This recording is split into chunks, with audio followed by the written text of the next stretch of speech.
అందరికీ నమస్కారం. ఇప్పుడే అందిన వార్త. జగన్కి ఊహించని షాక్, నమ్మిన నేత వెన్నుపోటు. ఈ విషయాలన్నీ తెలుసుకునే ముందు వీడియోని పూర్తిగా చూడండి, అప్పుడే మీకు పూర్తిగా అర్థమవుతుంది. అదేవిధంగా చాలామంది సబ్స్క్రైబ్ చేసుకోకుండా వీడియోని చూస్తున్నారు, దయచేసి సబ్స్క్రైబ్ చేసుకోండి. సబ్స్క్రైబ్ చేసుకోవడం వల్ల నేను చేసే ప్రతి వీడియో అప్డేట్ మీకు ముందుగానే నోటిఫికేషన్ రూపంలో వస్తుంది. అదేవిధంగా లైక్ చేయడం మర్చిపోతున్నారు, దయచేసి లైక్ చేయండి. లైక్ చేయడం వల్ల ఇటువంటి ఇంపార్టెంట్ ఇన్ఫర్మేషన్ చాలామందికి రీచ్ చేసిన వాళ్ళు అవుతాం. ఇక లేట్ చేయకుండా వీడియోలోకి వెళ్ళిపోదాం. వైసీపీకి వరుస షాక్ మీద షాకులు తగులుతున్నాయి. తాజాగా ఐఏఎస్ మాజీ అధికారి ఇంతియాజ్ అహ్మద్ కీలక నిర్ణయం తీసుకున్నారు. వైసీపీని వీడనున్నట్లు ఆయన ప్రకటించారు. శుక్రవారం అమరావతిలో ఆయన విలేకరులతో మాట్లాడుతూ రాజకీయాలతో సంబంధం లేకుండా ప్రజాసేవ చేస్తానని ప్రకటించారు.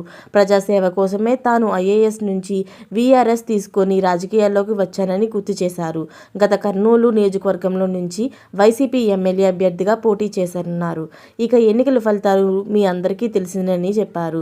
బంధుమిత్రులలో శ్రేయోభిలాషులతో చర్చించిన అనంతరం రాజకీయాల్లోకి దూరమైనట్లు ఆయన తెలిపారు. ఓ రిటైర్ ఐఏఎస్ అధికారిగా, సామాజిక స్పృహ కలిగిన వ్యక్తిగా ప్రజాసేవ చేస్తానని పేర్కొన్నారు. గత 6 నెలలుగా తమకు సహకరించిన ప్రతి ఒక్కరికి ఈ సందర్భంగా ఆయన ధన్యవాదాలు తెలిపారు.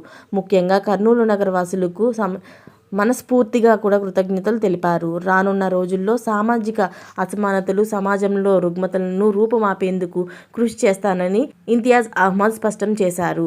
అందులో భాగంగా పర్యావరణ కాలుష్యం తగ్గించేందుకు పనిచేస్తున్నారు.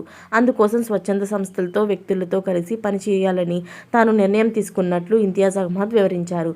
మరిన్ని లేటెస్ట్ అప్డేట్స్ కోసం ఛానల్ని సబ్స్క్రైబ్ చేసుకోండి. Thanks for watching friends.